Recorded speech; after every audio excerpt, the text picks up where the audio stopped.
Good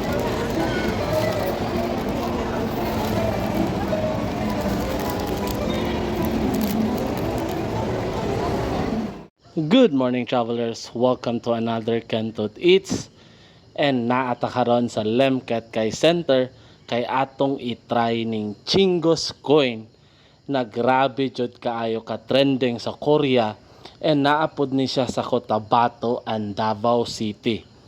Karon naa siya dinhi sa Cagayan de Oro and nag-display siya sa bazaar sa Lemcat kay Center from September 16 to 25, 2024 for only 89 pesos para sa ilang regular cheese na flavor, and kung gusto kag add-ons, just add 40 pesos per flavor.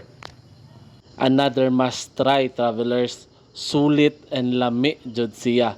As in makabusog ang isa pero murag kulang ang duha. So inana siya kalami. Or kung makatilaw ko karon, definitely mo balik ko ugma. Inana iyang lasa. Naalang gini sila sa tunga sa Lemcat kay Center sa May Bazaar, and tama lang jud ni sila sa September 25, 2024. So sa gusto mo try, adtuin na dayon. So hangtod sa sunod na Kentot Eats, kita kits travelers.